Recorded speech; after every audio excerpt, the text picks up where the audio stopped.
Hey guys, welcome back to another book review. Yours truly. This week we've got The Four Agreements, which was heavily recommended to me by a number of my friends and colleagues, and I just finished it. And I'm not 100% sure how to feel about this one. Let me get a little bit better lighting here, maybe. It's not really that much better, sorry. So, just bear with me on this one. I've got a new stand for my cell phone, so this makes things a little bit easier for me. I don't have to sit here and hold it the whole time. But The Four Agreements, it's by Don Miguel Ruiz. Pretty quick, easy little read.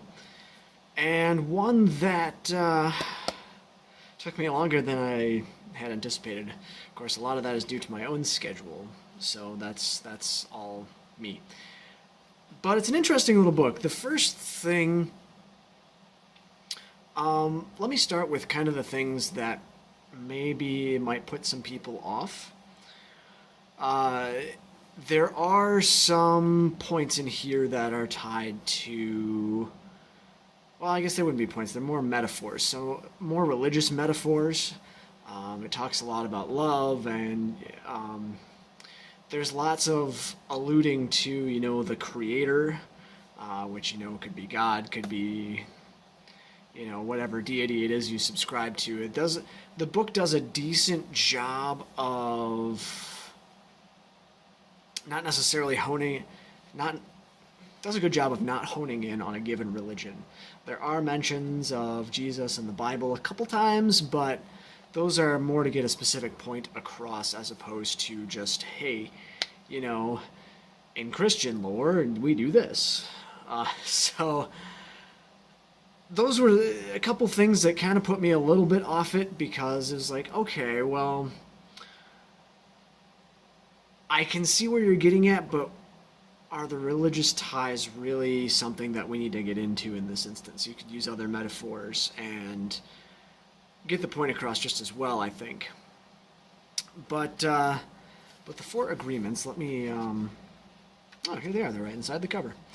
I'll kind of give you a brief synopsis. The first one is be impeccable with your word, which is, doing what you say, and don't speak against yourself or against others. That's the big thing. And the big thing is, it's kind of, you can live in your own personal hell or you can live in your own personal heaven. And if you follow these four agreements, you're true to yourself, you're true to others, pretty much you're true to yourself through the whole thing. It's easier to live in that personal heaven, so to speak. So the first one's be impeccable with your word. Your second is don't take anything personally, which is pretty much exactly what it says, because whenever someone says something harmful to you, it's not because of you, but it's because of them. And I won't go too much into depth on that, but like, say, somebody is just frustrated and they say something mean to you. It's like, they're just using that as a way to lash out, to vent their frustration, not necessarily because they actually mean that tidbit about you in reality. And you shouldn't take it personally because they don't actually mean it. They're just trying to reflect how they're feeling on you, and if you absorb that, then you get to feel the same way. The third is don't make assumptions, which I think we all have run into at one point or another. Don't make assumptions is, if in situations where you're not 100% sure about something, ask questions. Don't assume, because that in turn can be another form of, I guess they call it poison in this book, that can make you feel worse about yourself and feel the need to reflect that upon others as well as the rest of the world. So that's the third one.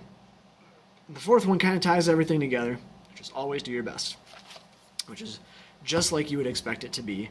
Always do your best is, do your best to do the other three of the four agreements, and in doing so, you'll find a lot more harmony in your life and a lot more, just a lot more good things in general. And one of the overarching themes is we make these agreements with ourselves. You know, I will never make money. Money is not easy to make. You know, I will never be rich. These are all agreements that we've made with ourselves just over our experiences throughout the years. And so obviously each agreement takes different amounts of energy and effort to overcome, but you have the power to reverse those things. And this kind of gives you some ideas for how to reverse those things and how to start living up to the 4 agreements. So that was the book of the last week. I'll give you a shot of the cover again. The 4 Agreements by Don Miguel Ruiz. If you want to pick that up, it's not terribly expensive. It's, how much is it? I think this was like $14 at Barnes & Noble or something like that. Yeah, $13 it says inside the cover, so with tax it's about $14. This week, I'm not sure what book I'm going to be picking up. I'm going to look at my list. Another colleague of mine recommended a book called The Secret. It's been recommended for me to read a book called Smart Cuts. There's also a couple other books that I've got on my list as well. So, we'll just have to find out what the book of this week is next time around. So, hope you guys have a fantastic week. If you're just following along with me on these things and keeping up with the books that I'm reading, just pick one of your own this week and maybe we can start a little bit of a discussion on it. But otherwise, have a fantastic week, and I'll see you guys next weekend.